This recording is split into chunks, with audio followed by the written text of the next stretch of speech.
Hola, muy buenos días, buenas tardes, perdona. Buenas tardes a todos y a todas. Bienvenidos a la sesión de agosto del Seminario Permanente de la Asociación Mexicana de Estudios del Caribe.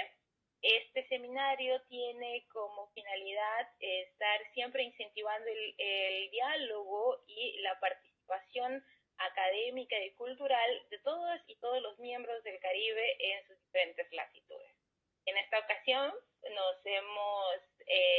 conectamos en diferentes espacios con dos personajes maravillosos que nos van a hablar justamente a partir de la configuración de República Dominicana. Entonces, para empezar, me gustaría presentar a nuestro ponente principal del día de hoy, el doctor Manuel García Cartagena, quien nació en Santo Domingo en 1961.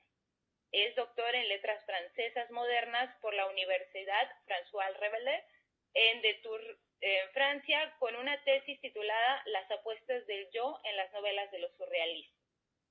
En esa misma universidad trabajó como lector de español y agregado temporal a la enseñanza y la investigación.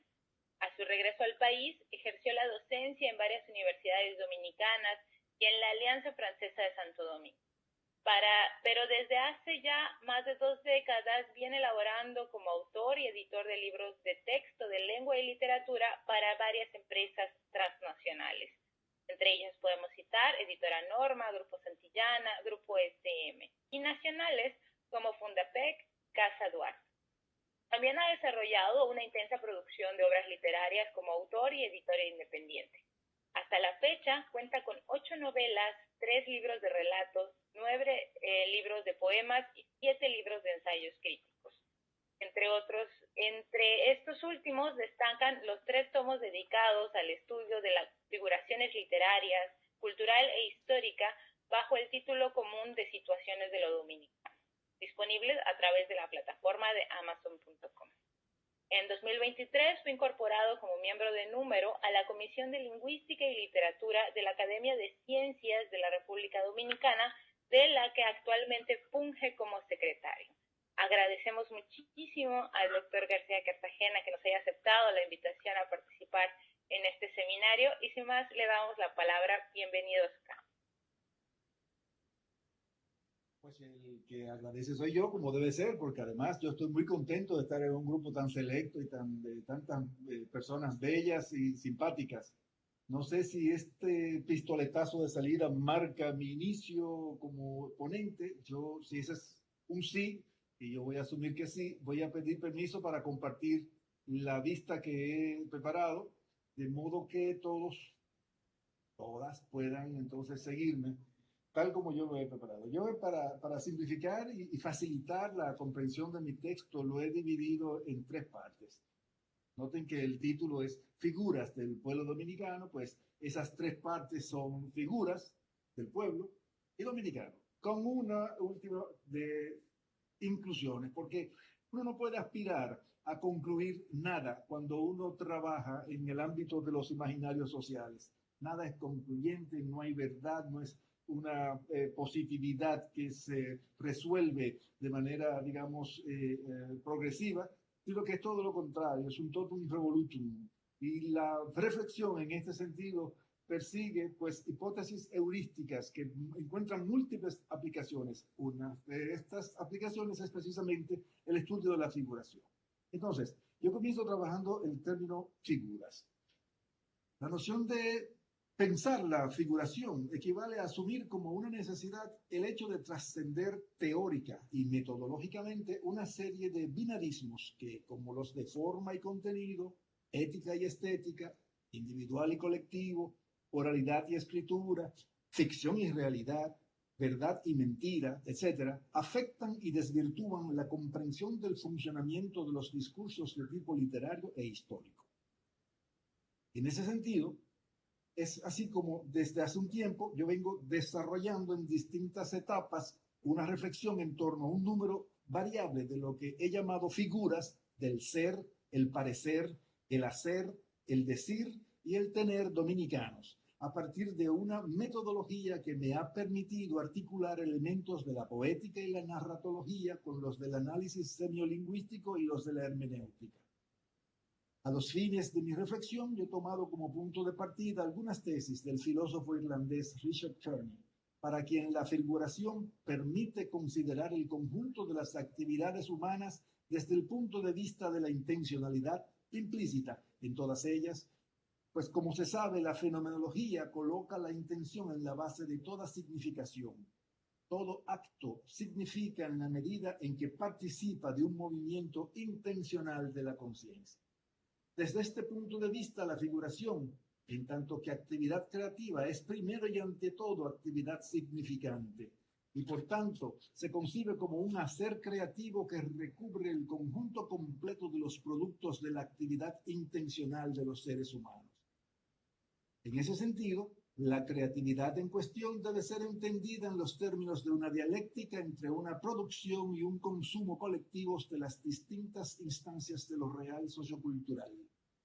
Hace falta sobre todo descartar la idea según la cual dicha creatividad sería censurable por una suerte de norma con relación a la cual los diferentes productos de la actividad figurativa serían desviaciones más o menos sistemáticas, porque ese precisamente fue el abismo en el que se hundió la noción de representación asociada a la ideología y pensada en los términos de una negatividad opuesta al saber positivo y por tanto a lo real.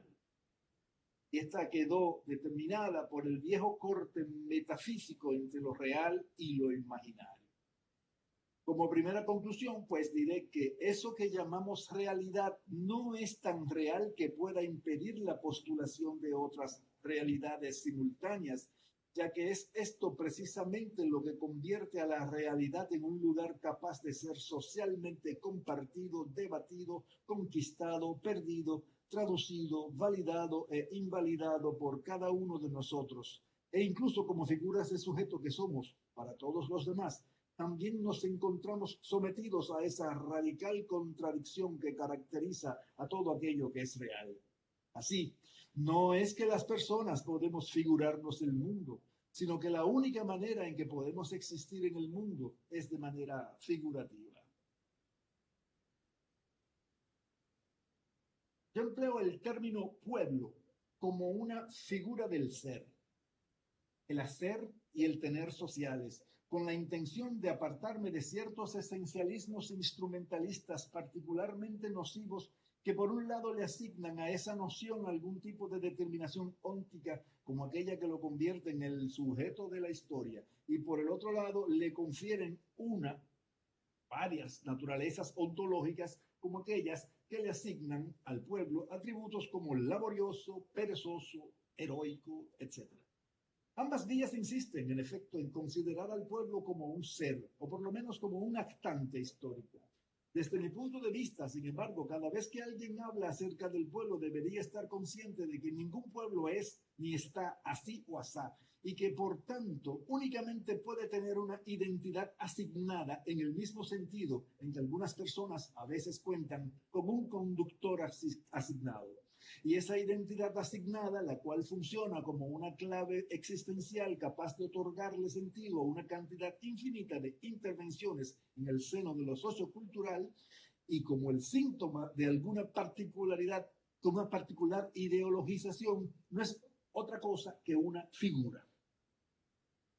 Por otra parte, y por la misma razón, me arriesgo a emplear el término pueblo haciendo caso omiso a la advertencia de Alain Badiou, quien en la tercera de sus 24 notas sobre los usos de la palabra pueblo nos propone, cito, desconfiar de la palabra pueblo cuando ésta va seguida de un adjetivo, en particular cuando se trata de un adjetivo que define una identidad o una nacionalidad. Fin de la cita. En efecto, por una parte, esta desconfianza a la que alude Badiou constituye precisamente la marca de un traslado de la ideología al campo de las palabras, cuando el discurso es el único lugar donde lo ideológico puede activarse o desactivarse. Por la otra parte, suponiendo que haya activación ideológica, tengo muy claro que esta únicamente podrá ser del tipo de fenómenos que me interesa estudiar, es decir, una figuración. Para mí, en efecto, Cualquier empleo del sintagma pueblo dominicano, y particularmente el mío, constituye o conduce a una figuración. Como tal, las distintas variantes o ejemplos de uso de ese sintagma pueden constituir ejemplos de elaboraciones imaginarias que pueden y deben ser analizadas.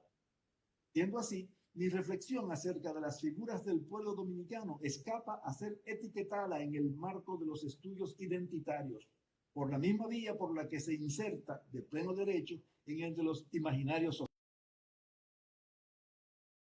A esto precisamente apunta tanto el título de esta ponencia, Figuras del Pueblo Dominicano, como la ilustración titulada Trampolín del artista plástico dominicano Jorge Pineda, recientemente fallecido, la cual se insertó en la convocatoria de la misma. En esta ilustración se puede observar la figura de una persona encapuchada que camina sobre una tabla o plancha parecida a aquellas sobre las cuales, según el estereotipo que popularizaron las novelas de piratas, se hacía caminar a los condenados a morir en alta mar, obligándolos a arrojarse al océano. El hecho de que en esa ilustración la tabla aparezca seccionada hace figura, para mí, de la ruptura o hiato que determina la situación en que se encuentra actualmente el pueblo dominicano, escindido entre un aquí insular y un allá continental. Así planteado, el problema de la espacialidad del pueblo dominicano nos obliga a desplazar la pregunta identitaria ser dominicano, por otras de tipo más figurativo, como por ejemplo, ¿dónde está el pueblo dominicano? O incluso, ¿dónde se es más dominicano? ¿Aquí o allá? Y precisamente, en contra de cualquier esencialismo, mi empleo del adjetivo patronímico dominicanos lo convierte en uno más entre los múltiples designadores que históricamente han concurrido en la misión de darle un nombre a los distintos grupos que han poblado la parte este de la isla de Santo Domingo, siendo precisamente esa multiplicidad de designaciones y fórmulas de valor nominal que han concurrido históricamente en el desempeño de esa tarea uno de los aspectos que mejor contribuyen a destacar su funcionamiento figurativo. Es posible concebir una historia de los nombres del pueblo dominicano, y es precisamente la multiplicidad de designadores y fórmulas de valor nominal concurrentes que dicha historia permitiría constatar, uno de los aspectos que mejor contribuyen a destacar su funcionamiento como figuras. Considérese en efecto el valor patronímico que pudieron haber tenido en el pasado otros términos y expresiones como taínos, siboneyes y caribes, los cuales son los gentilicios que predominan en el discurso de los coronistas acerca de los pueblos originarios de la española. En lo inmediato se notará, por una parte, que prácticamente ninguno de esos nombres son verdaderos gentilicios topónimos como lo son los términos cubano o haitiano respecto a Cuba o Haití, y por otra parte, se tomará en cuenta la diferencia que opone el valor de patronímicos plenos como nombres de pueblos de los primeros al escaso valor nominal de otros términos igualmente empleados por los cronistas para designar a los sujetos de la colonización una vez disminuidas o desaparecidas las etnias aborígenes.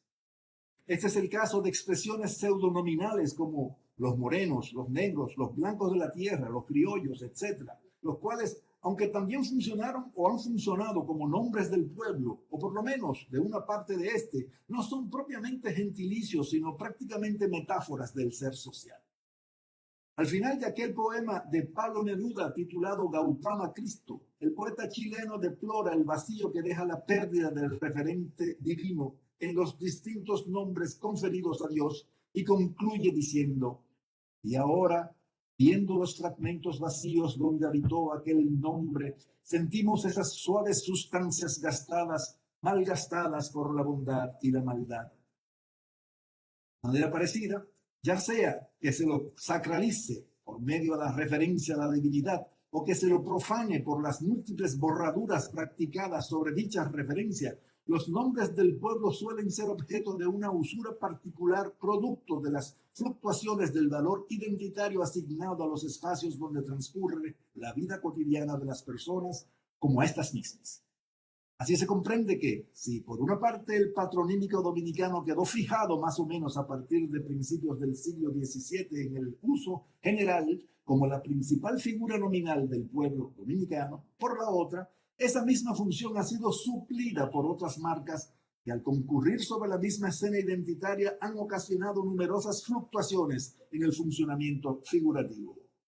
Por ejemplo, todavía en 1844, la estrofa inicial del himno dominicano, titulado Canción Dominicana, escrita por Félix María del Monte, y dada a conocer al fragor de los acontecimientos que desencadenó la gesta contra la dominación haitiana, presentaba un curioso vocativo que designaba al pueblo de la siguiente manera: alarma, españoles, volad a la lid, tomad por divisa vencer o morir.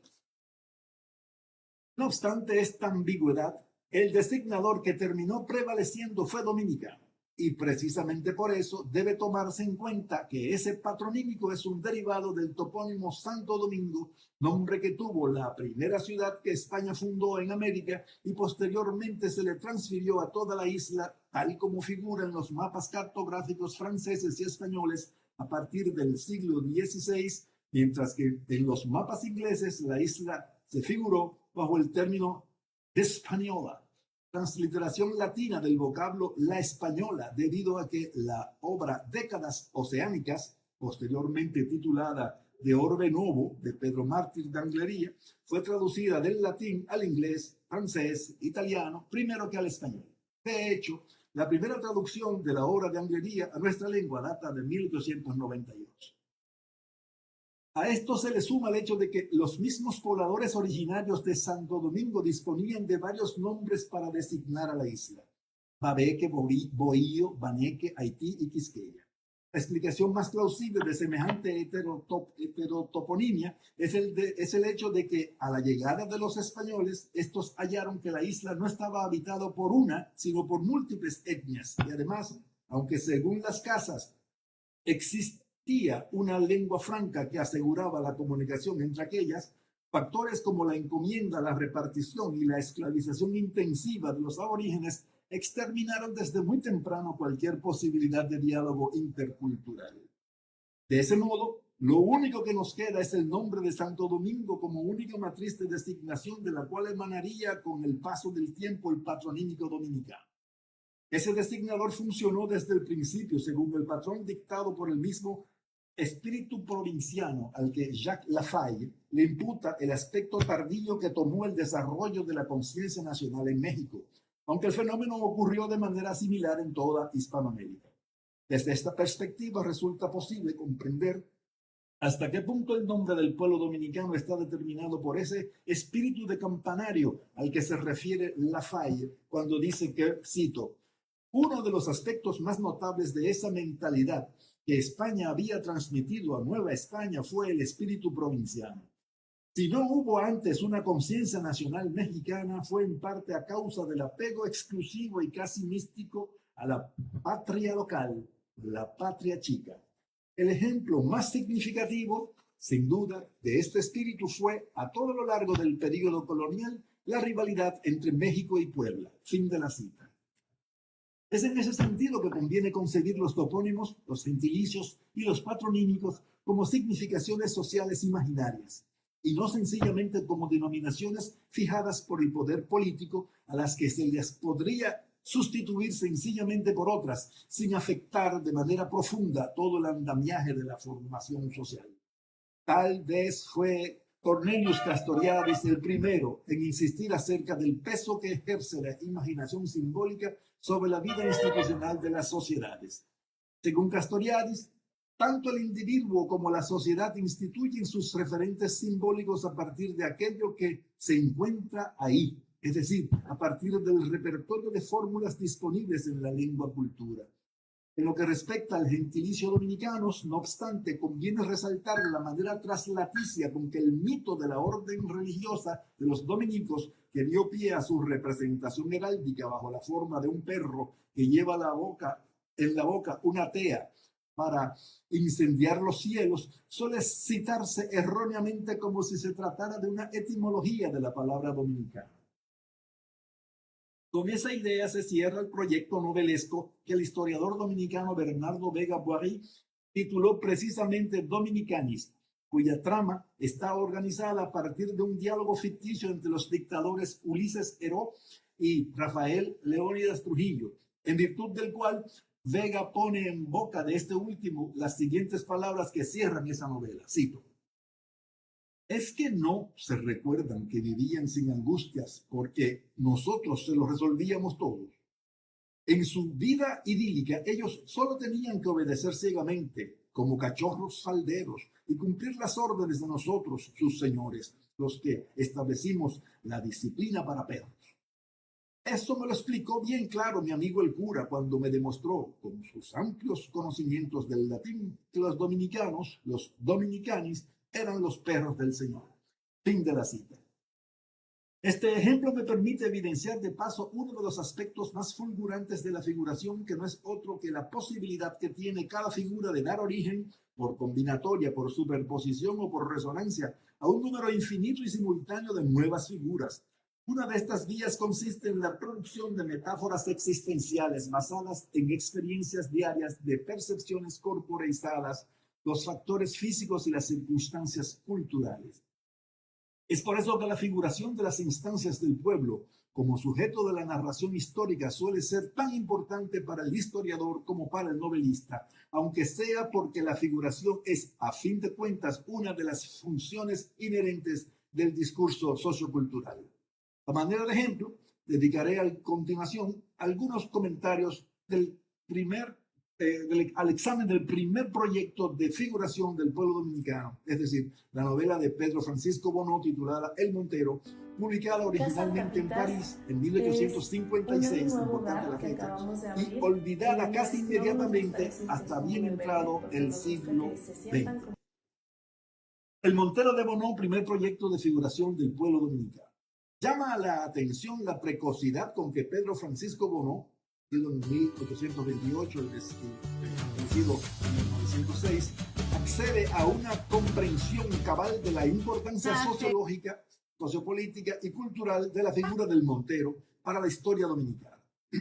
Este hecho deja de sorprendernos cuando se tiene en cuenta que Bonó, como lo indica Raimundo González, cito, realizó estudios y reflexiones a partir de sus penetrantes observaciones de la sociedad dominicana. Fin de la cita. En adición a esto, González observa que, cito, la imagen histórica del Montero descrita por Bonó es más que nada una realidad presente en el entorno rural de su época. Fin de la cita. Este aspecto de la ruralidad del contexto en que se desarrolla la historia contada en El Montero es sobre todo relevante debido a que lo que en la novela aparece figurado es precisamente el estilo de vida de los monteros. Numerosos autores, entre los cuales destacan los historiadores Ciriaco Landolfi y Roberto Casá, así como el investigador y documentalista Emilio Rodríguez de Morici, han señalado la historicidad del Montero como personaje de la escena social colonial, por lo menos desde el siglo XVIII, durante el cual se encontró en una relación de subalternidad respecto al atero, que fue perdiendo paulatinamente a medida que se iba consolidando la formación socioeconómica de pequeños agricultores y cultivadores de tabaco, que pasarían a conformar a partir del siglo XIX el núcleo duro del sector liberal de la sociedad dominicana. A ese sector pertenecía el padre de Bonó, en su calidad de comerciante de tabaco establecido en Santiago de los Caballeros. Según Roberto Casá, a partir del surgimiento de esa nueva formación socioeconómica, cito, se estableció una dicotomía regional entre Cibao, que es la región centro-norte de la isla, y sur, que es la parte donde está ubicada la capital históricamente, que ocuparía una posición fundamental dentro de la reflexión de Bonó. Fin de la cita. La figuración del Montero en la novela de Bonó presenta, pues, una triple dimensión: como personaje ficticio, en primer lugar; como figura de sujeto sociocultural, en segundo lugar; y en tercer lugar, como figura de un determinado ordenamiento histórico-económico. Es pues en función de esta triple dimensión como debe observarse la siguiente descripción del aspecto del Montero, tal como la presenta Bonó en las primeras páginas de su novela. Es importante señalar que el personaje que el narrador describe en el siguiente pasaje tiene por nombre Juan. Es llamado Manuel, pero tiene por papel representar en el relato las bajas pasiones que el autor le atribuye a la sociedad dominicana. Son la envidia, la mediocridad, la perpetua predisposición para los actos de violencia y la consecuente inclinación natural hacia el crimen y el delito. Cito: Nada más tosco que la fisonomía de este individuo, la grande y poblada barba que circuía su ancha y aplastada cara, caía sobre su velludo pecho y le daba el aire de un escapado de la cárcel. Sus narices eran chatas y su boca grande y gruesa. En fin, un conjunto feo, pero que denotaba fuerza y salud. Fin de la cita. Nótese que, a pesar de la minucia con que Bonneau describe los rasgos fenotípicos del Montero, su intuición lo induce a evitar una racialización explícita del personaje al que se refiere este pasaje. En todo el corpus de la novela no se emplea ni siquiera una sola vez el término negro ni otro equivalente que y que presente el mismo valor metonímico con que este se emplea para designar a las personas de origen africano. Por una parte, el empleo de este término no es necesario, pues, como ya se dijo, lo que determina en el texto el valor moral de este personaje no es el color de su piel, sino su condición de persona inclinada a envidiar el bien ajeno y a cometer el mal. Por otra parte, sin embargo, el procedimiento que Bonneau escogió constituye a la vez una figura y un interesante ejemplo de eufemización, por medio del cual la descripción del personaje de Juan desborda el plano de lo mimético para caer en el de lo ético. Este exceso o desmesura de la descripción es, a decir verdad, característico de buena parte de la literatura realista del siglo XIX. Lo que hace interesante su empleo por parte de Bonneau es su correspondencia con el universo ideológico que el autor desplegará en las partes discursivas de su novela. Raimundo González ha señalado que Bonneau tuvo acceso a referentes auténticos, es decir, a monteros de carne y hueso que le sirvieron de modelos para escribir su novela. Es probable que este conocimiento previo haya constituido una de las bases del ethos que Bonneau asumió para posicionarse a los ojos de su lector. Obsérvese desde este punto de vista el siguiente fragmento. Cualquiera que no sea curioso o no esté ducho en las costumbres de la gente en cuestión, creerá que no hay ninguno de los objetos necesarios al uso casero de una familia, pero se equivocaría de medio a medio si tal juicio formase, pues con solo levantar la colcha que cubre la cama principal se toparía con una gran cantidad de objetos cuya exposición entra a veces en los hábitos de algunos habitantes de las ciudades, aunque nuestros monteros, tal vez más cuerdos, prefieren librarlos de la petulancia arruinadora de los muchachos. Platos, tazas, jarros, cucharas, joyas, todo está escondido debajo de la cama, aguardando la ocasión de una visita importante o el matrimonio de un miembro de la familia para ver la luz del día. Fin de la cita. Tal vez convenga precisar que el conflicto que sirve de motor al relato de El Montero no es otro que la rivalidad de dos hombres, Juan y Manuel, por el amor de una mujer, María. Esta rivalidad es también una lucha entre el pasado, que encarna Juan, y el presente, que encarna Manuel. En efecto, aunque ambos hombres son monteros, la figura de Juan está trabajada desde el punto de vista bastante platónico del peso que ejerce el resentimiento sobre su personalidad, mientras que Manuel encarna los sentimientos nobles. A los fines de su novela, para Bonneau era indispensable destacar un aspecto de la naturaleza del montero que lo convertía en una de las figuras clave del paisaje político-cultural del siglo XIX dominicano. Ese aspecto era su naturaleza aguerrida, forjada en un enfrentamiento casi cotidiano con toda clase de peligros. Así, nos dice Bonneau, cito, uno de los lados más sobresalientes del montero es ese valor que no consulta y arriesga su vida por un sácame allá esas pajas. Fin de la cita. De ese modo, si por el lado de la ficción contada este aspecto participa en la construcción de la rivalidad entre Manuel y Juan, por el lado del discurso, el autor activa un juicio de tipo sociológico que le permitirá apuntalar el nivel ideológico de su novela. Así, al relato de la suerte del joven Manuel, quien fue herido y dejado por muerto luego de un enfrentamiento con el viejo Juan, le sigue la historia del casamiento de Manuel y María, en medio del cual el narrador introduce una serie de apreciaciones que orientan la lectura hacia los planos ético y jurídico, como en el pasaje discursivo que tiene lugar exactamente después de que Juan irrumpa en los festejos del casamiento y termine matando de un machetazo a Tomás, el padre de María. En ese pasaje, el autor establece cuáles son los dos agentes, entre comillas, que junto a un hábito arrastran al montero a buscar gloria y honor. Los dos agentes en cuestión son la tradición y el aguardiente, y el hábito es el tener siempre un sable a su lado. Así, nos dice Bonneau, la tradición es la escuela que anima al joven a empeñar una pelea general por cualquier niñada.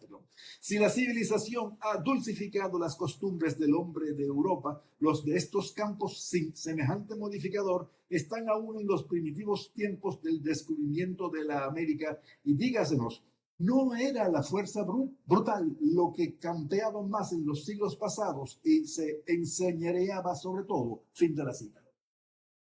Bonneau escribe, pues, convencido de que se dirige a una sociedad que medra en un oscuro momento de su historia.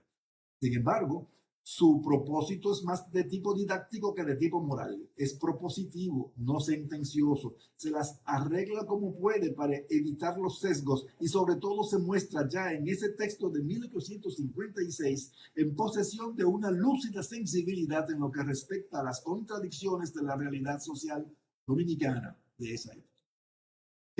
Cito, objetos físicos y morales, todos presentan dos fases, una gloriosa, brillante, hermosa, otra fea y repugnante. La costumbre de que hablamos no es efecto de estas últimas, cuando en medio de deudos y amigos se enciende una pendencia que deja muerto a uno, mutilado a otro, viuda a aquella, huérfano a ese otro, y todo por los motivos ya dichos. Pero, ¿qué es lo que hace el dominicano tan superior en el sable cuando hace uso de él en la guerra?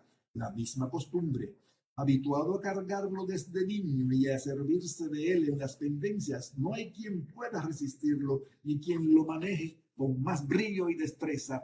Tampoco puede temerle, porque frecuentemente lo ha amenazado sin causarle daño. Fin de la cita. Es así como, valiéndose de una reflexión que aparenta no tener otro referente que los monteros, Bonneau presenta sabiamente encapsulada a los fines de su relato una de las figuras de mayor longevidad en la sociedad dominicana en todo el siglo XIX y tal vez desde mucho antes. Se trata de una figuración del dominicano como hombre rudo, de escasa o nula instrucción, dado a las armas y por tanto naturalmente violento. Esa figura marcará de manera ejemplar el pensamiento de los sectores liberales dominicanos y atravesará, como he dicho, todo el siglo XIX. En el segundo capítulo de su ensayo La paz en la República Dominicana, titulado ¿Quiénes somos étnica y moralmente?, José Ramón López, por ejemplo, asume el esquema genealógico ajustándose estrechamente a los esquemas mentales que impuso el positivismo organicista spengleriano para explicar las causas de la violencia endémica de los dominicanos.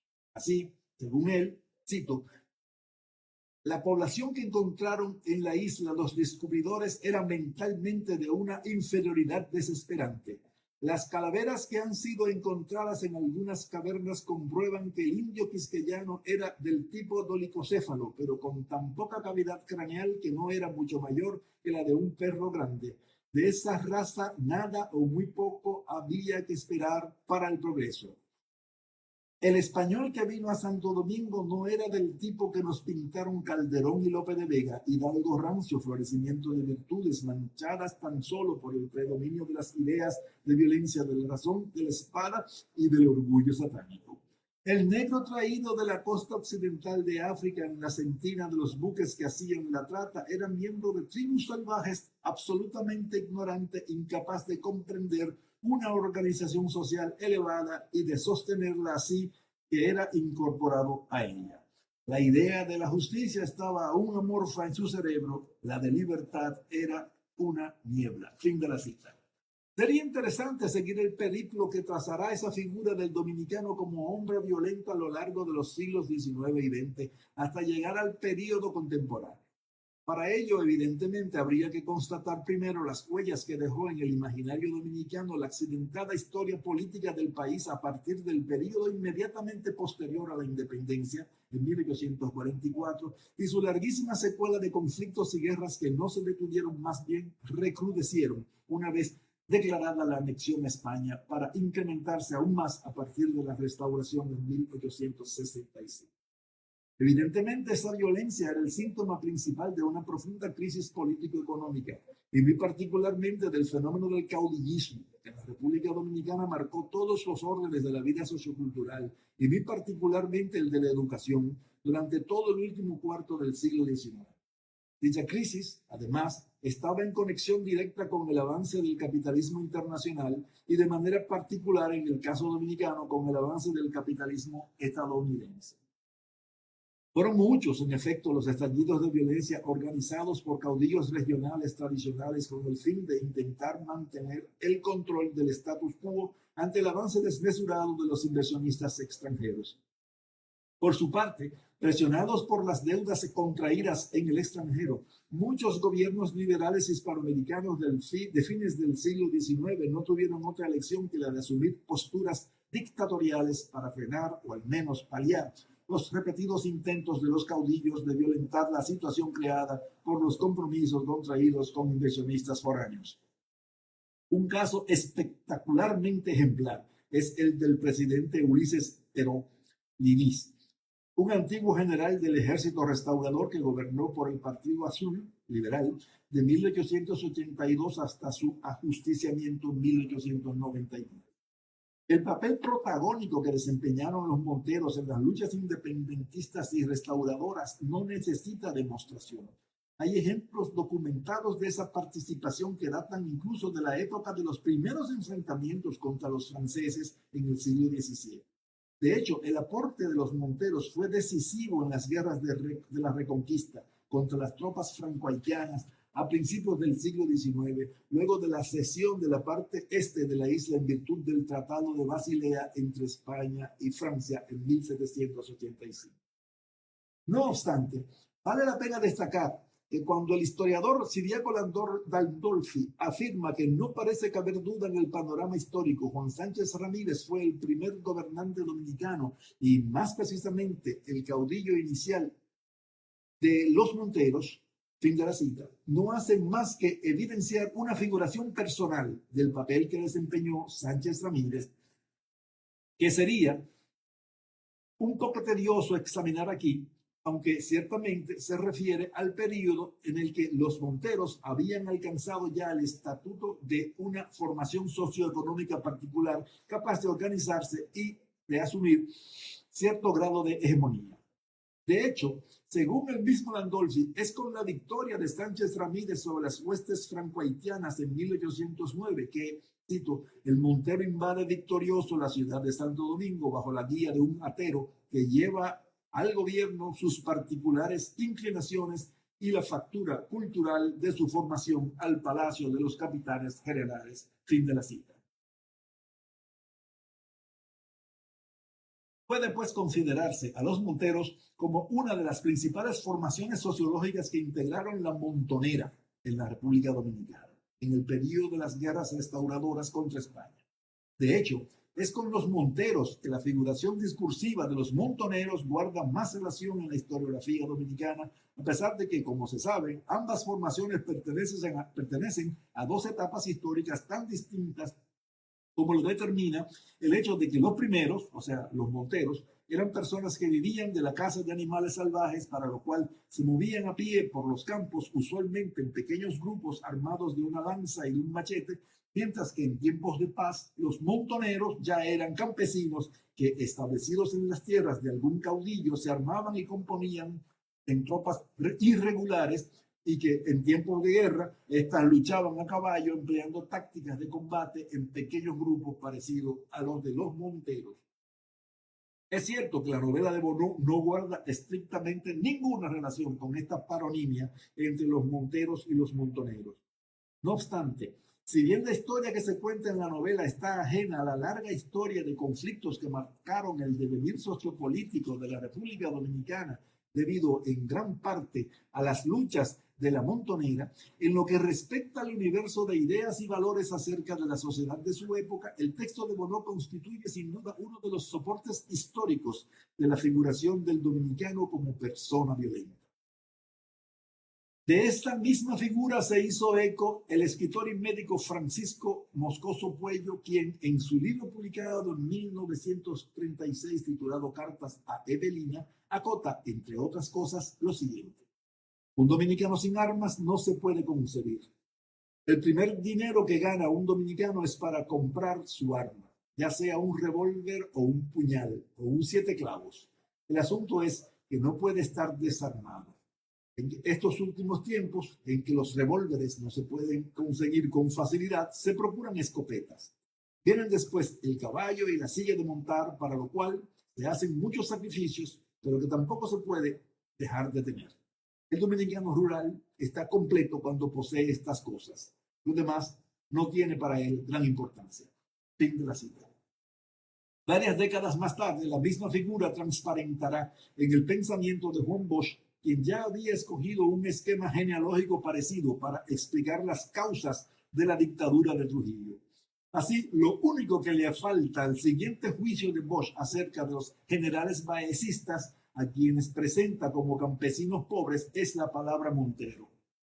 Esos generales, cito, baecistas, salían de las capas de la baja pequeña burguesía. Eran campesinos pobres o artesanos de los pueblos y habitualmente se hacían generales encabezando un golpe de mano en el que los seguían 4 o 5 amigos y ya convertidos en generales venían a ser líderes de algún campo, de un pueblo pequeño o de un barrio.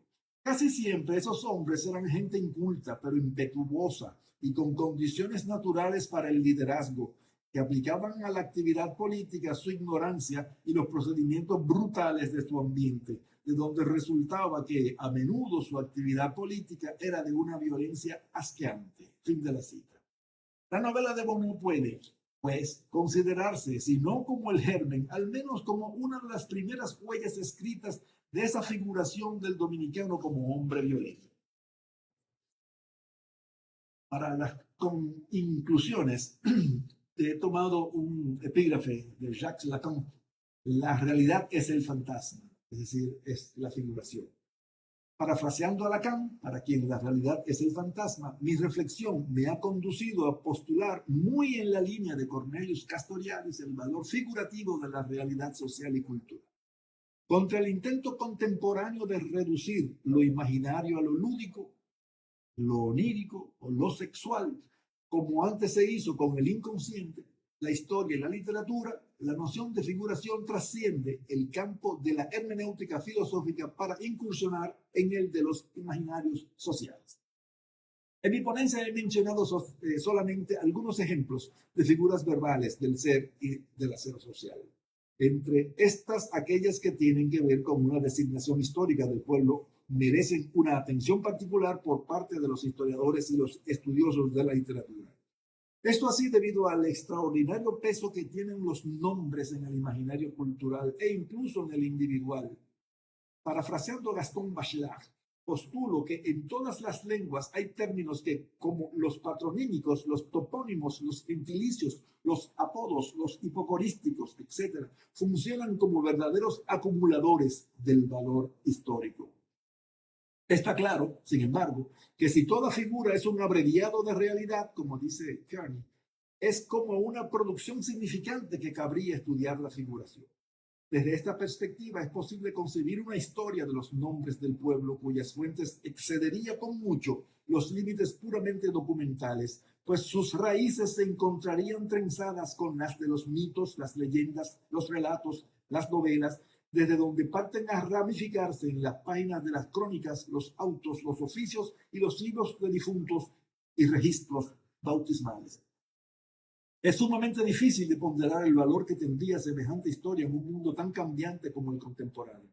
Lo que sí resulta posible de augurar es que una historia como esa proporcionaría una vía de superación de la confusión frecuente entre la labor del historiador y la voluntad de representar, entre comillas, cualquier cosa: los valores, la voluntad popular, el espíritu de la nación, la memoria del Estado. Esto es un guiño de ojo para el San Miguel, etc.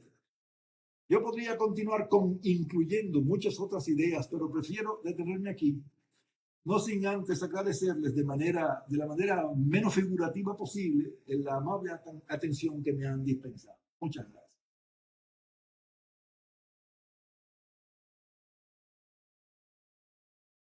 Muchas gracias al doctor García Cartagena por esta figurativa presentación con la que nos ha ilustrado sobre del pueblo dominicano. Bueno, de la República Dominicana nos vamos a... Venga.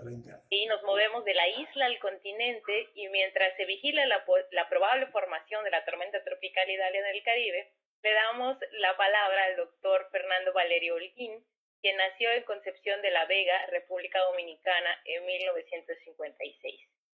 Estudió literatura en la Universidad Autónoma de Santo Domingo y se doctoró en Tulane University. Es catedrático de literatura latinoamericana en Colorado State University, donde fue galardonado con el premio John N. Stern Distinguished Professor.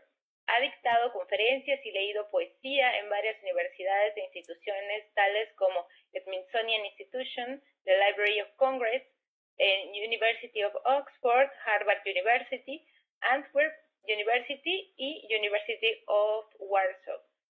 En sus libros se destacan Poética de la Frialdad, la narrativa de Virgilio Piñera, 1996, Banalidad Postmoderna, 2006, y Presencia de Trujillo en la narrativa contemporánea, 2006. Adelante, doctor. Bueno, muchísimas gracias, Ana. Muy buenas tardes. Gracias al doctor Manuel García Cartagena y al Instituto de Investigaciones, doctor José María Luis Mora, por la invitación a este seminario. Gracias al público por su asistencia. Para mí es un honor y ya casi una tradición ofrecer conferencias, presentar libros, comentar ponencias en la Asociación Mexicana de Estudios Caribeños, AMEC, y en este instituto. Como comentarista, el ejercicio que me propongo realizar consistirá en reflexionar sobre los conceptos o nociones que considero más relevantes, así como también formularme preguntas para las cuales no tengo respuestas, con el objetivo de provocar al autor de la ponencia y a ustedes también. En definitiva, ser el provocador, el abogado del diablo o el chismoso epistemológico del barrio. Para el análisis de los discursos literarios y culturales dominicanos, García Cartagena propone el concepto de figuras, como ustedes habrán escuchado plenamente, en lugar del de representación. En el apartado Figuras, no representaciones de la introducción de su libro Verse, Pensarse y Saberse Dominicanos, entre otras razones, el autor aduce que el concepto de figuración permite, cito, aislar por todos los medios a nuestro alcance, como lo propone Richard Kearney, ese hacer creativo que ya se encuentra sugerido en el sentido etimológico del término figuración, fingo, fingere, finci, pictum, fin de la cita. En tal sentido, García Cartagena, siguiendo a Richard Kearney, se plantea desmontar no ya las representaciones imaginarias en los discursos literarios y culturales dominicanos, sino el análisis de las figuraciones, tal y como las entiende Kearney, para quien, cito, no es solamente la imaginación, fenomenológicamente descrita, que se despliega como figuración estática, sino toda actividad intencional del hombre, fin de la cita. De modo que al carácter mimético de la representación se lo pone, cito, la estructura extática de la existencia humana. A estas alturas, ustedes se estarán preguntando, ¿cuál es el origen del concepto de figuración, figuras, y qué aporta de nuevo a los estudios literarios y culturales? En una reseña acerca del libro de Richard Kearney, Poética de lo Posible, Fenomenología Hermenéutica de la Figuración, 1984, John Macquarie rastrea el concepto de figura en Martin Heidegger, así como también en Ernest Bloch y Paul Ricoeur, entre otros. Macquarie describe dicho concepto de la siguiente manera, cito, la figuración se refiere al trabajo creativo de la mente humana. Se parece bastante a la imaginación, se parece, pero se dice que es más activa. En la figuración, el ser humano da forma y sentido al mundo y al mismo tiempo se crea a sí mismo. También se dice que es una trascendencia extática, porque va más allá de la representación. Fin de la cita. En esta definición me interesa menos la diferencia entre la imaginación y la figuración, aunque no la explica, que la trascendencia extática, que no aparece elaborada en la reseña de McQuarrie. ¿En qué consiste y a dónde nos lleva la trascendencia extática de la figuración? ¿A una utopía, a una hermenéutica ontológica que apunta al ser, o a una hermenéutica escatológica que nos llevaría hasta Dios? Se pregunta McQuarrie con respecto a Kirby. Pero volvamos al principio. ¿Qué aporta de nuevo el concepto de figuración-figura, opuesto al de imaginación o representación imaginaria, al cual se parece, pero no es, según McQuarrie? Para Stuart Hall, cito, la lengua es una práctica significante. Cualquier sistema de representación que funcione de este modo puede considerarse que opera, en términos generales, de acuerdo con los principios de la representación a través del lenguaje. Fin de la cita. Y es que, para Hall, la representación, al menos la literaria, no la social, se encuentra estrechamente vinculada con la identidad y el conocimiento. No es posible ser inglés o francés o ser dominicano, refiere Hall, cito, al margen de todas las formas en que se han representado nuestras ideas e imágenes de identidad nacional o culturas nacionales. Fin de la cita. Permítanme un corto rodeo etimológico que podría arrojar, si no luz, al menos coces al concepto en cuestión.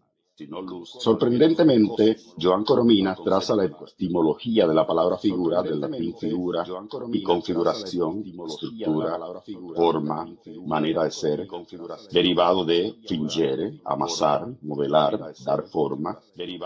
Uno de los vocablos derivados es figurar, del latín figurare, dar forma, representar. Coromines también da el sentido de representar al verbo fingir y al derivado efigie, que define como representación, imagen. En el diccionario de Coromines, la consulta de los vocablos representación, representante, representar, representativo nos remite al verbo ser. Entre los derivados se encuentra presente, del latín praesens, entis, participio de prese, estar presente, presentar, poner delante, mostrar, y por tanto, representar, representación, representante, representativo. Así el vocablo compuesto ontología, del griego logos, tratado, y representar se encuentran remota, pero etimológicamente vinculados. ¿Pero a qué viene este paseo etimológico? En primer lugar, resaltar que figura, representación y ser se encuentran semánticamente vinculados, lo que apunta a la afirmación de McQuarrie con respecto al parecido entre los contextos de figura e imagen. Seguimos. La siguiente pregunta es: ¿no habría que diferenciar entre representación social y representación literaria o artística? En su ensayo Figuración y Representación Social, García Cartagena se pregunta: ¿qué es una representación social?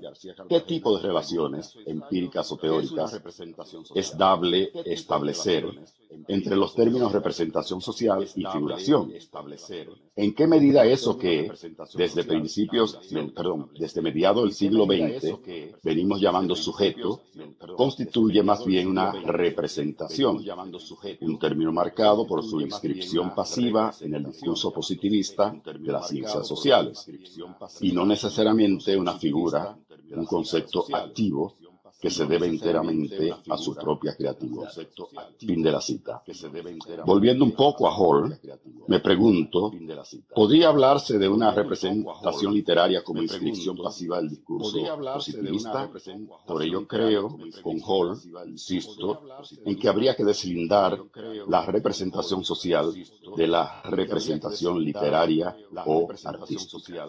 de la representación. Y como si fuera a ir concluyendo, pero sin concluir aún, me gustaría citar a García Cartagena cuando expresa que, cito, la figuración de las instancias del pueblo como sujeto de la narración histórica suele ser tan importante para el historiador como para el novelista, aunque sea porque la figuración es, a fin de cuentas, una de las funciones inherentes del discurso sociocultural.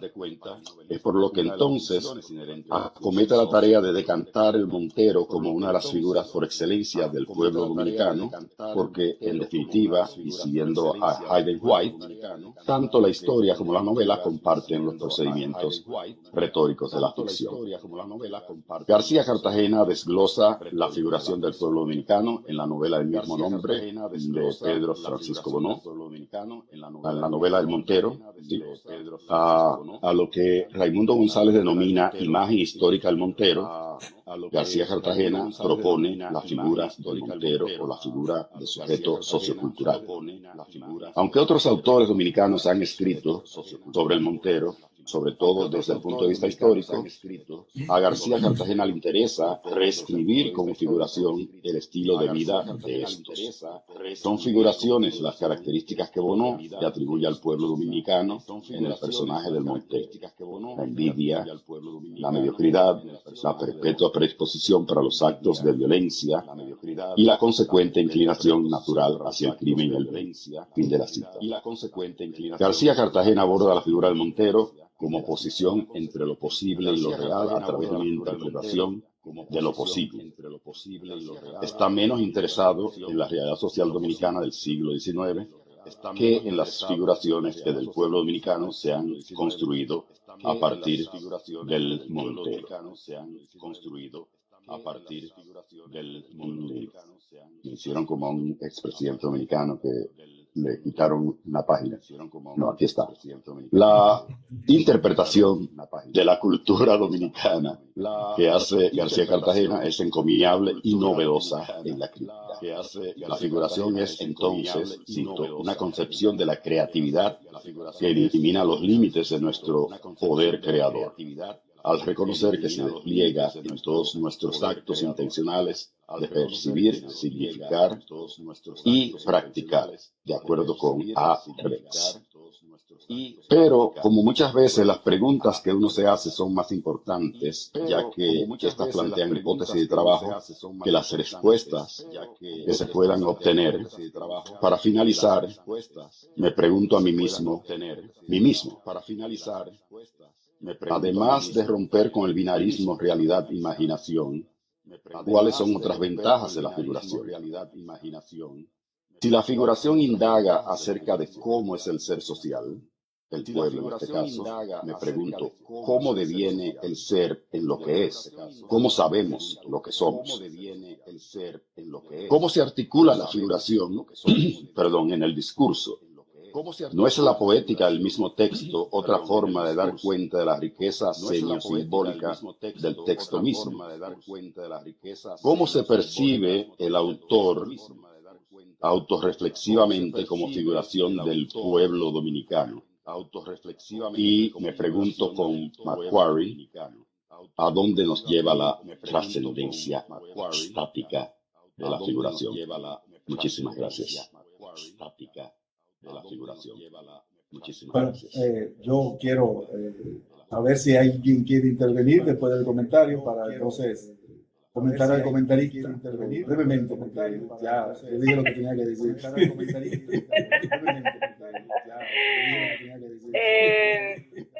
Pues si quieren nos somos como, bueno, hay varias preguntas que han lanzado ahí. Si quieren, yo me sumo tal vez a la primera, ¿cómo sabemos lo que somos?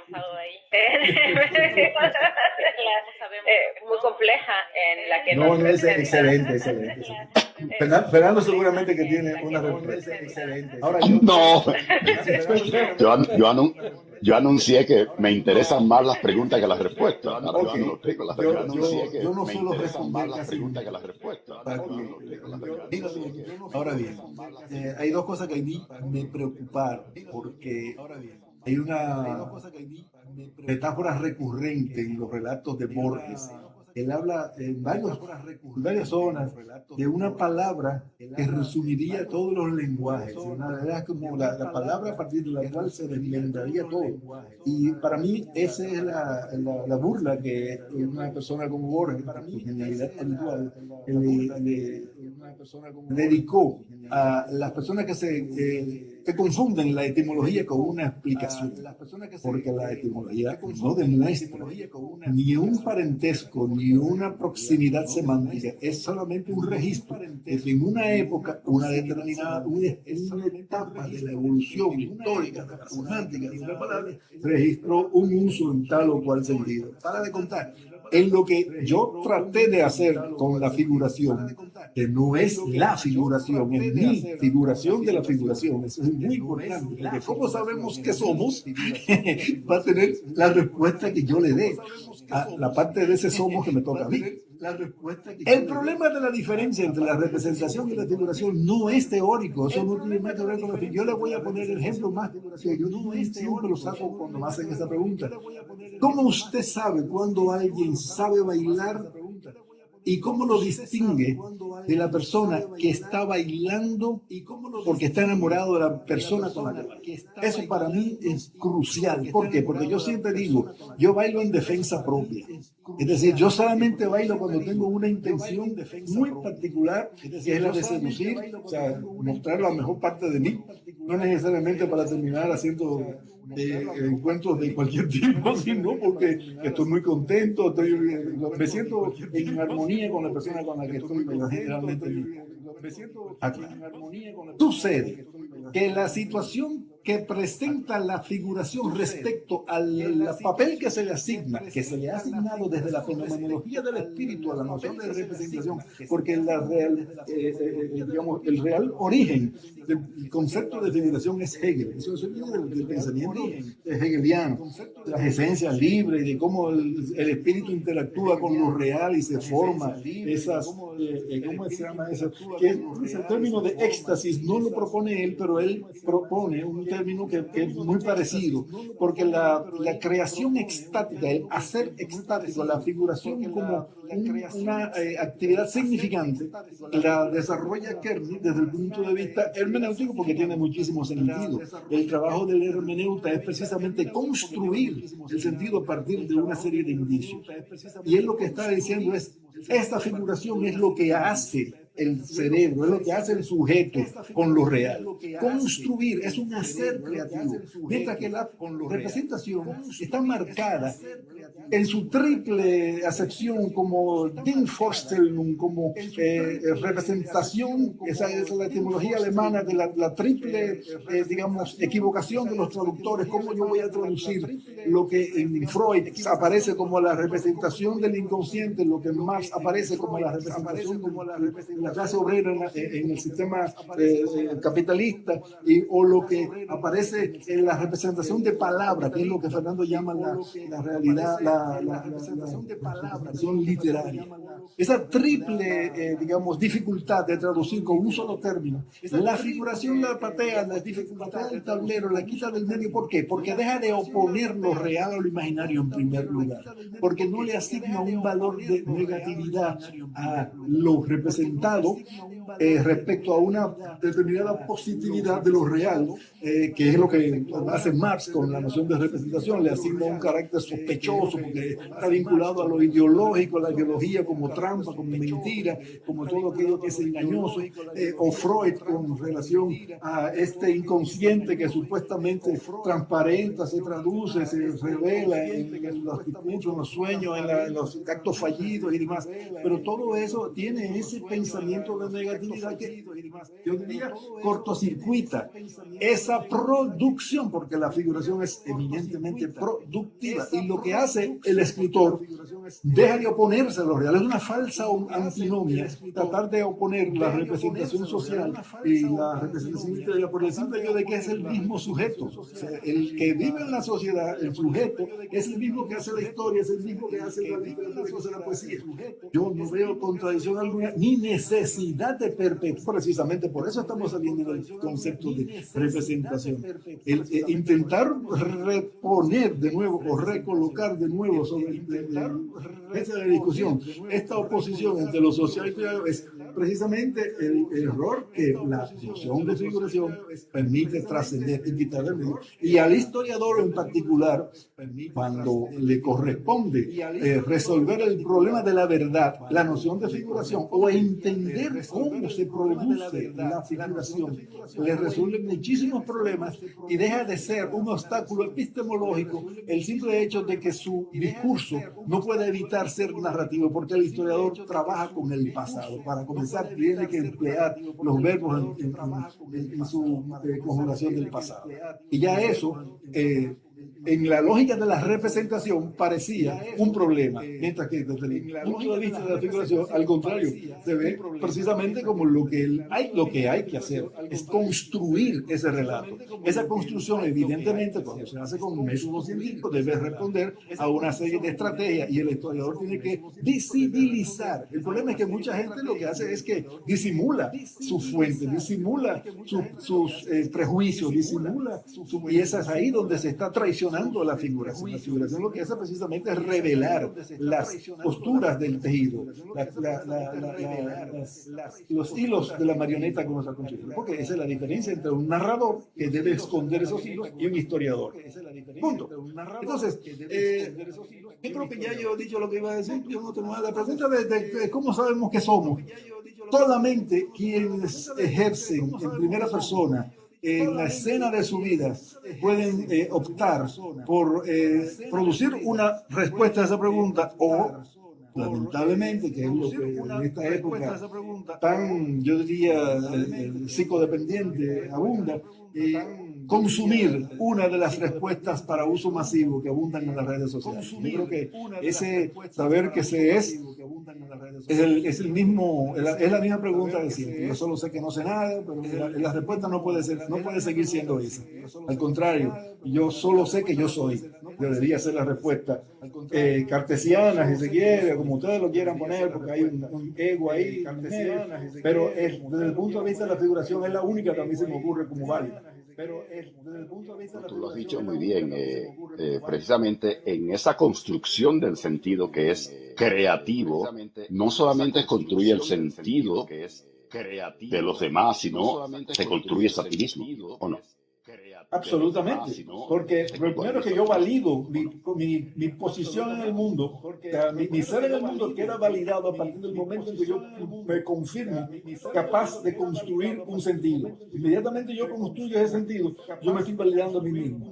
Es posible que esto sea, desde cierto punto de vista, considerado idealismo, pero no lo es, en el sentido de que esto es una producción, y esta producción es histórica, y la conciencia la va a registrar como algo que va a ir evolucionando y va a ir cambiando, porque es así como la emancipación se produce, por ejemplo, en las mujeres, es así como la autodesignación femenina ha ido conquistando históricamente, a partir de una toma de conciencia de su posición en el mundo, ha ido conquistando el avance histórico de su lugar en el mundo social. Por tanto, yo no lo considero para nada idealista. Sin embargo, yo entiendo que desde una perspectiva filosófica, los filósofos suelen idealizar las cosas que no quieren compartir.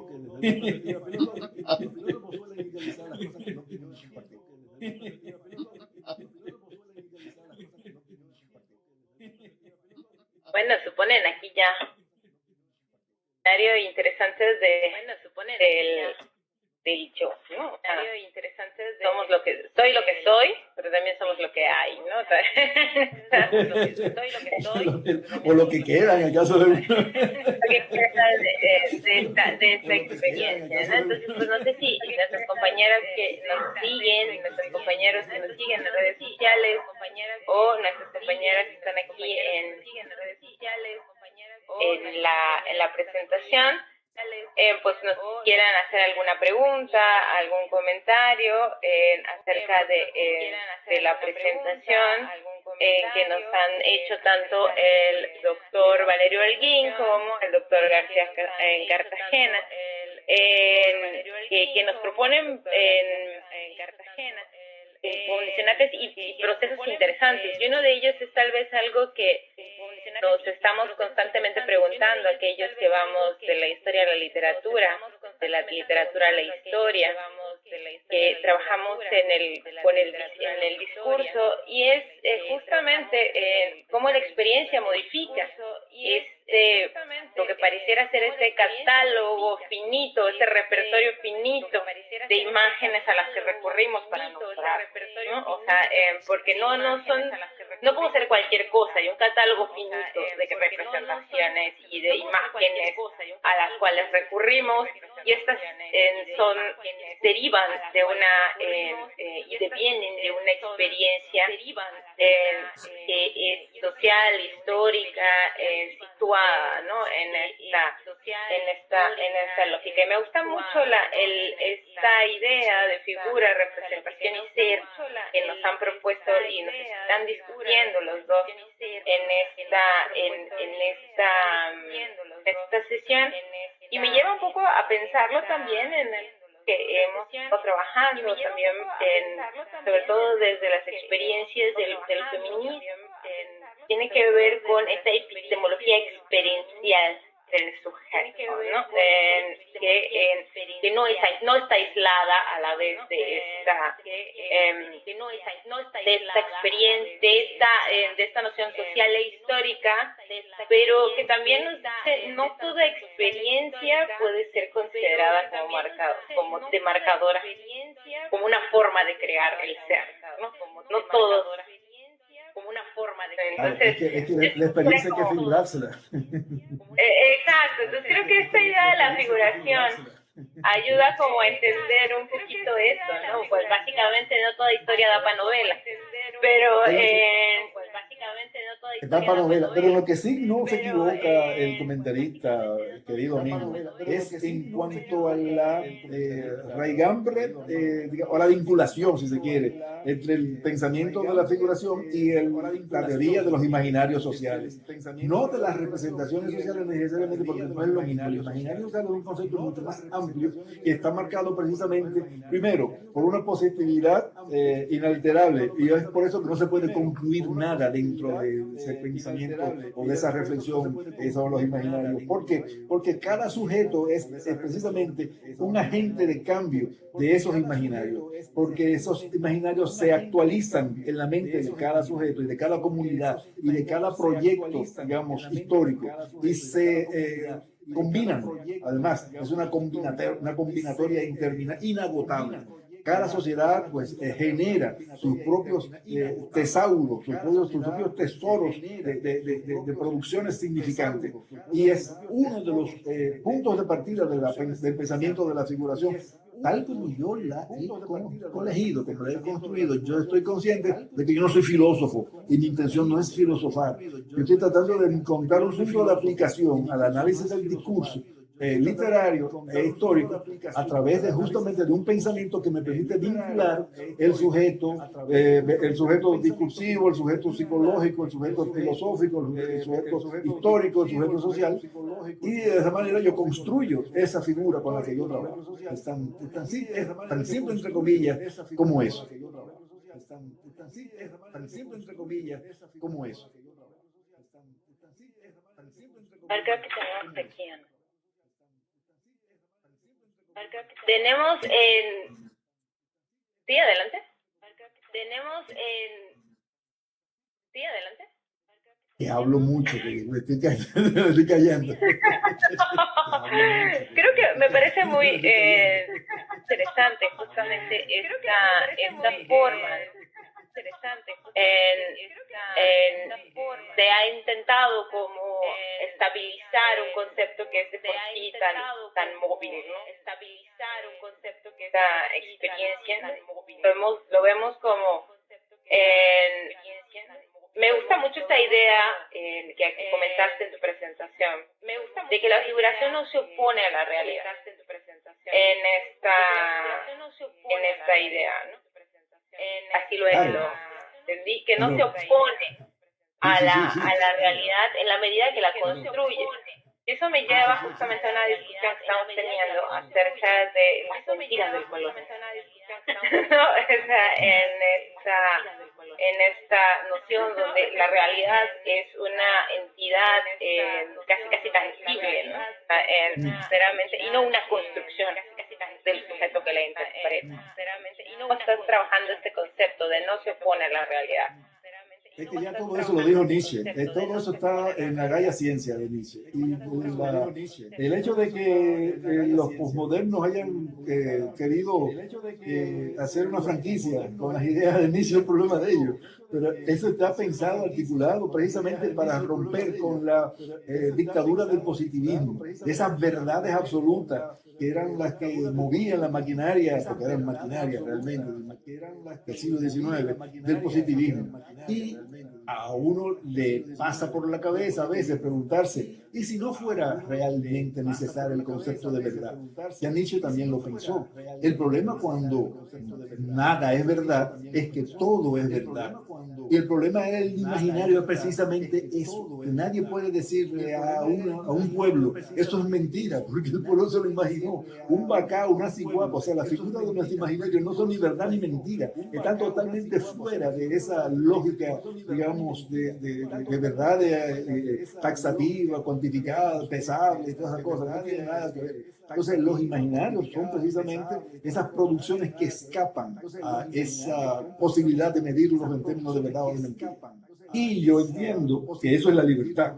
En la libertad precisamente aquello que no va a poder ser controlado con ningún tipo de norma que te regule a ti tu propia capacidad de situarte en el mundo con una idea taxativa de que tú estás o no estás equivocado y nada de eso. Lo dejo de tarea. Lo dejo de tarea. Pues nos dejas mucha tarea, ¿eh? No. Hoy es viernes. Ustedes se ponen Yo tengo otra pregunta. Que tal vez la hice, pero que no recuerdo si la hice. Y creo que está relacionado con la reseña esta que hizo Macquarie. Y es cómo podrías elaborar un poco más, Manuel, acerca de la diferencia entre el imaginario y la figuración. ¿Es el imaginario parte de una figuración o creado por la figuración? ¿O son dos conceptos totalmente diferentes? Es una de las primeras preguntas que yo comencé a trabajar.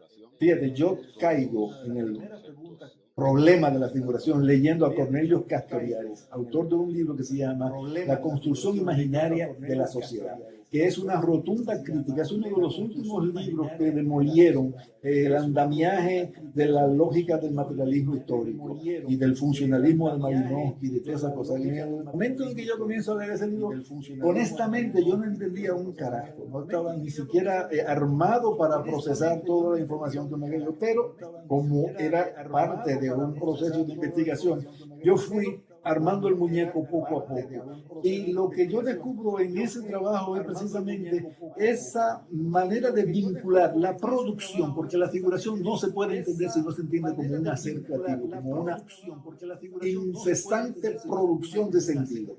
Es a partir de esas, digamos, instancias imaginarias que se llaman las matrices del sentido que se produce en la figuración. La figuración no parte de la nada, la imaginación no gravita sobre la tierra como si fuera el Espíritu Santo en el primer día de la creación. Eso es uno de los mitos más pintados que se han inventado la gente que quieren anular a los poetas, a los literarios. Eso es mentira, nada existe fuera de lo real.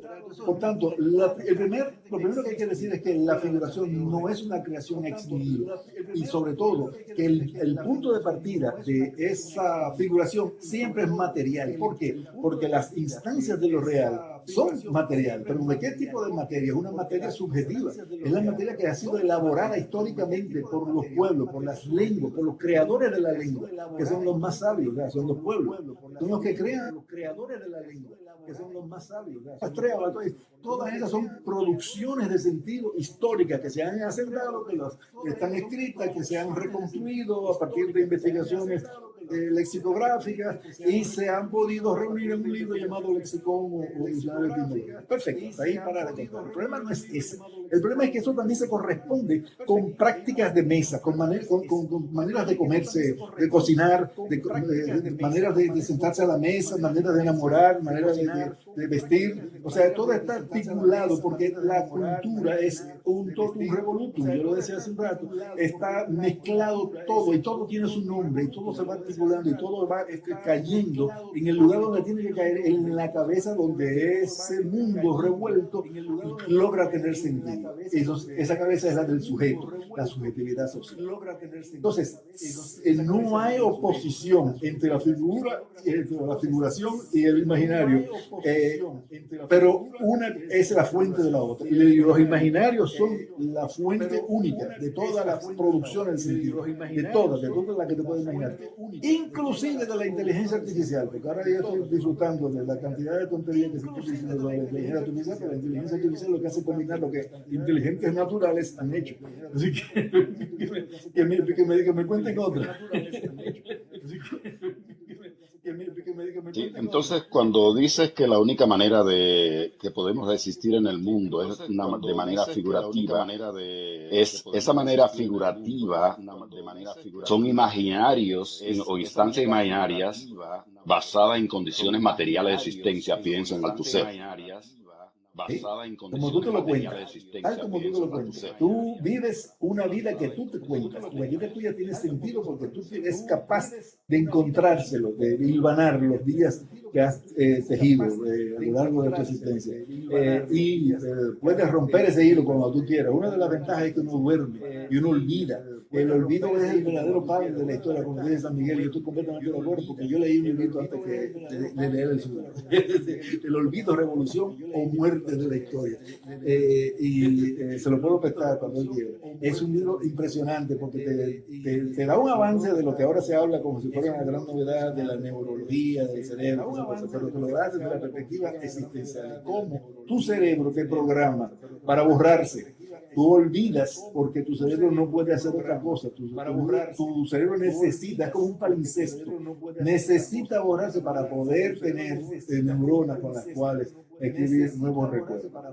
Entonces, ese es el imaginario, es exactamente ese manto freático que se borra, se llena, se borra episódicamente, pero que nada se borra realmente del imaginario, igual que nada se borra del cerebro, como dicen los psiquiatras.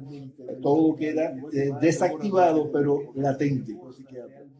Todo queda desactivado. Parafraseando a Roland Barthes, que dice releo porque olvido, ¿tú considerarías que se reimagina o se reconfigura porque se olvida?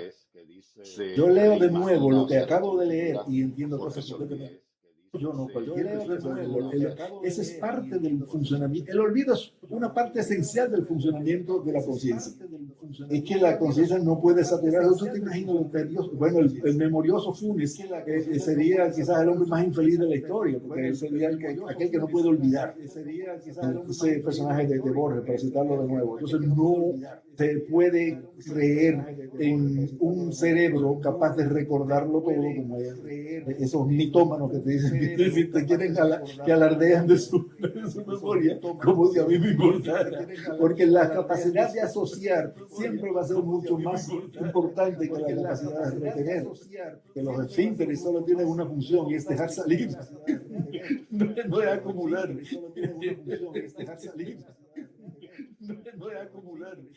Retomando este concepto de esto que acaban de tomar, Gadamer en verdad y método habla del olvido como algo, como un borramiento, sino como una intención, algo que es esta capacidad de rodear las cosas sin toparte con ellas, ¿no? O sea,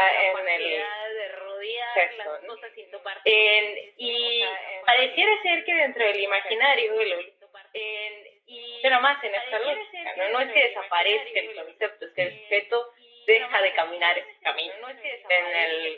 para topar, deja de caminar ese camino. Fíjate, es que lo que se borra es la asociación, no es la sinapsis. Lo que se borra no es ni la neurona, ni la dendrita, ni nada, ni los hechos. Es la manera en que tú te los contaste, el relatico que tú construiste. Eso es lo que llamamos el olvido. Eso eso puede recordarse, eso puede volver a asociarse o puede combinarse para formar falsos recuerdos. Hay personas que se especializan en tener falsos recuerdos, solo que las escriben y llaman a eso novelas, cuentos, poemas, falsos recuerdos. Eso son asociaciones imaginarias, pero eso es como si tú lo vivieras, porque de hecho el lector lo que tiene la impresión es que está viviendo algo que otra persona vivió, y muchas de esas cosas son inventadas. Entonces, esas asociaciones son lo que más fácilmente se puede borrar.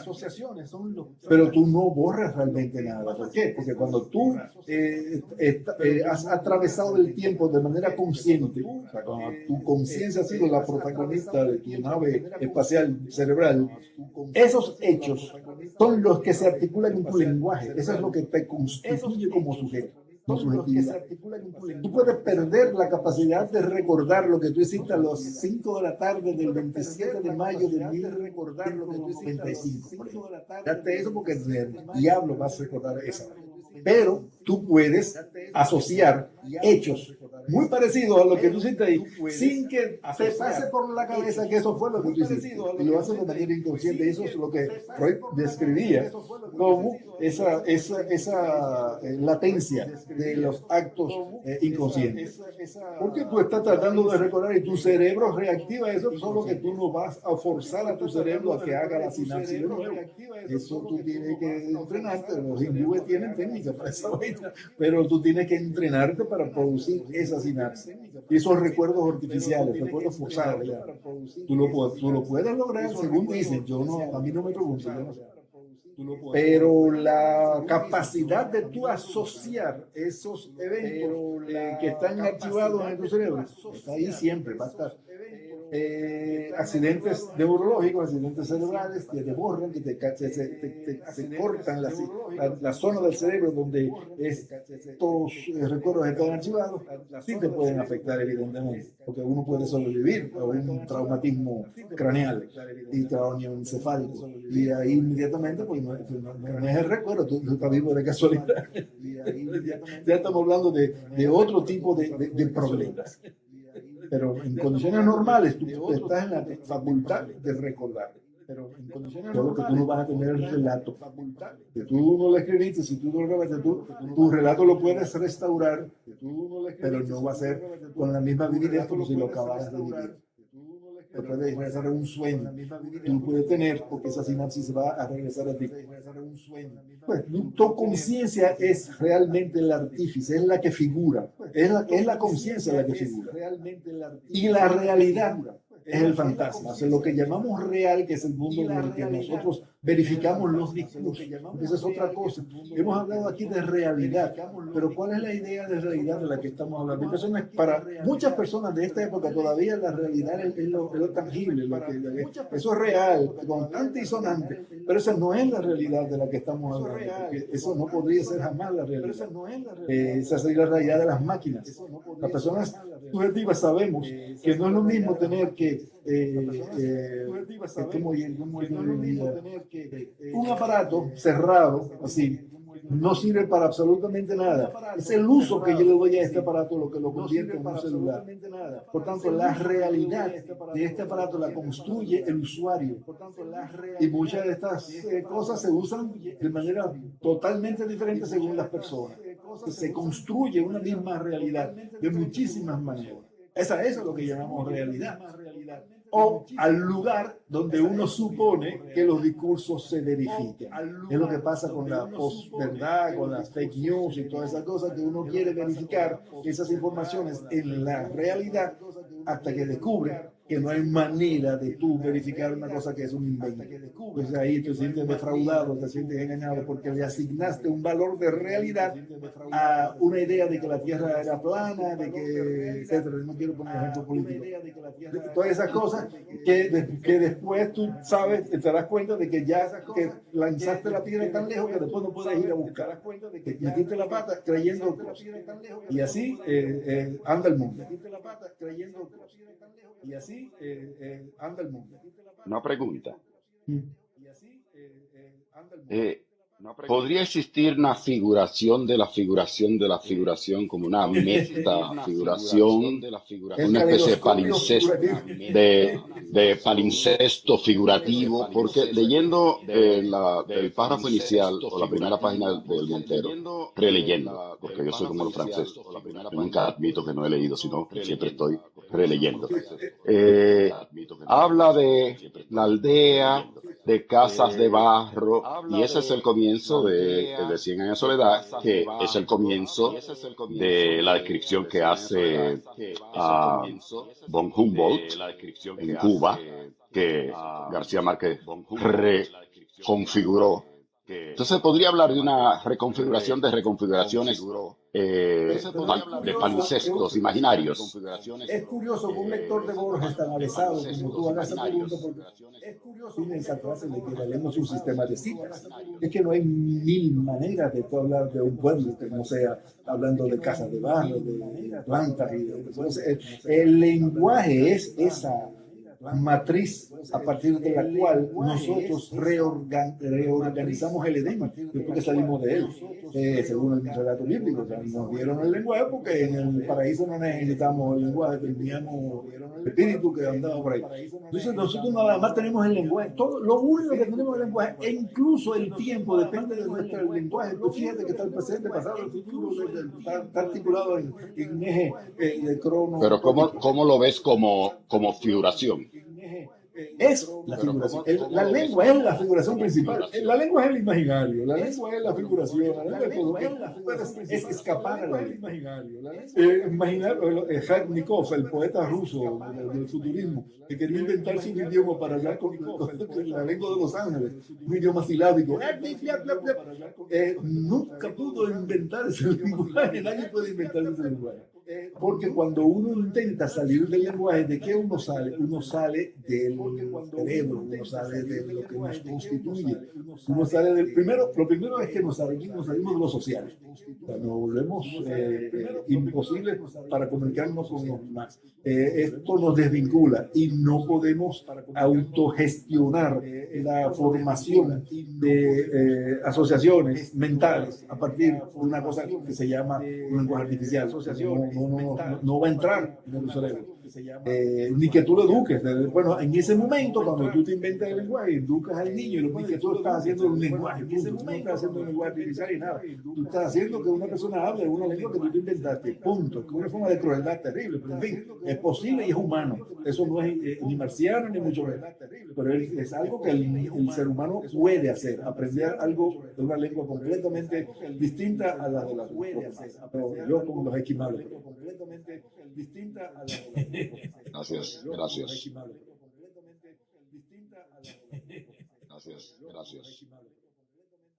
Pues bueno, creo que sí, estamos en un excelente tiempo para hacer nuestra intervención, y si no tenemos ningún otro comentario o intervención, queremos agradecerles profundamente a nuestros dos ponentes, a el doctor Manuel García Cartagena y al doctor Fernando Valerio Holguín, por esta rica plática. La verdad es que nos hemos quedado con muchas preguntas que constantemente nos estamos haciendo desde incluso ahora que estamos con lo de las jornadas del libro caribeño. Decíamos, bueno, ¿qué sería el libro caribeño? ¿No? El que habla del Caribe, el que se produce en el Caribe, el que refleja en una problemática del Caribe. O sea, ¿desde dónde nos seguimos nombrando?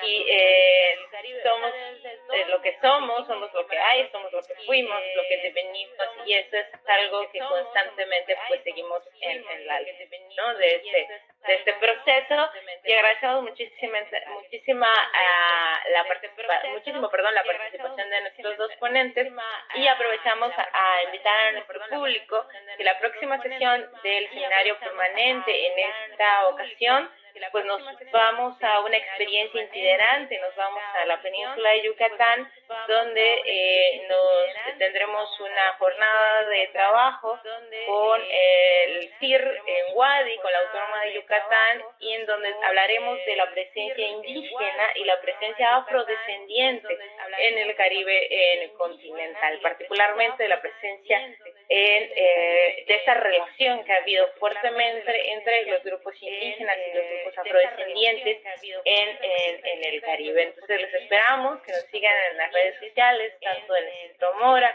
de la MEC, y los que estén en posibilidades de encontrarnos físicamente, nos vemos el 27 de octubre en la Mérida de Yucatán, justamente en el salón de consejo del edificio central de la UADI, con la jornada de presencia indígena y afrodescendiente ¿no? Pues agradecemos mucho a todos y un fuerte abrazo a los ponentes. Les damos su constancia, se las haremos llegar pronto. Muchas gracias a todos.